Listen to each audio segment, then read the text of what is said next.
Magandang umaga na naman sa inyo mga katropa. Nandito naman ang inyong katropa. Good morning po sa inyo. Ito na naman po, bumalik na naman po kami sa port ng Bilyabota. Ayan nga po ang kaibigan nating si Pogi at tayo nakabahagi ng kaunting isda. Binigyan ho tayo. Salamat sa iyo Pogi. Dito nga po tayo magdi-deliver na naman sa Barangay Bilyabota sa port kung saan may sakayan papuntang Quezon. At ayan na nga po ang customer natin, nakasakay po sa bangkang kanyang gamit po. Yan, dyan po ilalagay ang kanyang aluminum. At ito nga po, hinahakot nila ang salamin at ikakarga naman po sa barge. Yan po ang mga katropa natin dito sa pier.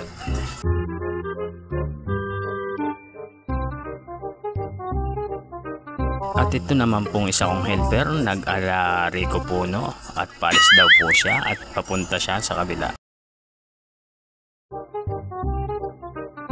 At di ko na nga po pinahaba, nakalipat na po tayo dito sa ating munang port naman po tayo. Balik po muna ulit tayo. Ito nga pong isang barge ay palis na, pero may pabalik po. Meron pong pabalik na isang barge na papalit. Dito to yan.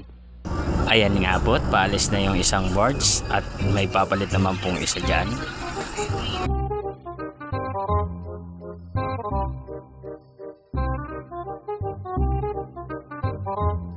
Ayan nga po, nakaparada na ako at padidiskarga naman po natin dito sa ating mga helper. Nag-umpisa na nga po sila para magbaba. Yan nga po't nakatapos na tayo, magmamaniobra naman po ako para tayo ay umuwi na at paalis. Hindi po kami uuwi, ay kami po ay may dideliver pa palang iba. Punta naman po kami ng Katanawan, Quezon. Dito nga po ay napakaganda ngayon ng panahon, wala pong ulan, napakainit po. Tingnan nyo po ang ating Munan Port, napakaganda po at napakalinis. Kung pagmamasdan nyo po ay napakaganda po talaga at makikita po ninyo rito ang mga sasakyan na dumadaan.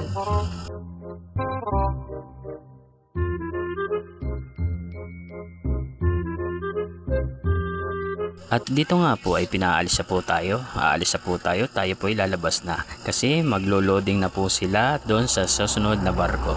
Uy, napitikan ako. Salamat po sa kumuha nito. Isinama ko rin po sa ating video.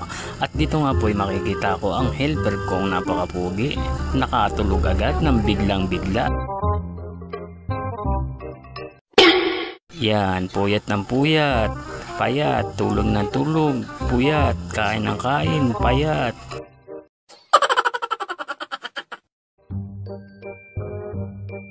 Dito nga po, naalala ko nung ako nag-helper din, ganyan na ganyan din po ako. Lagi po ako nakakatulog, lagi po ako antok, kasi wala naman po tayong ginagawa, kundi nakaupo lang, tumingin, kaya ho nakakauntok po talaga ang pag-helper.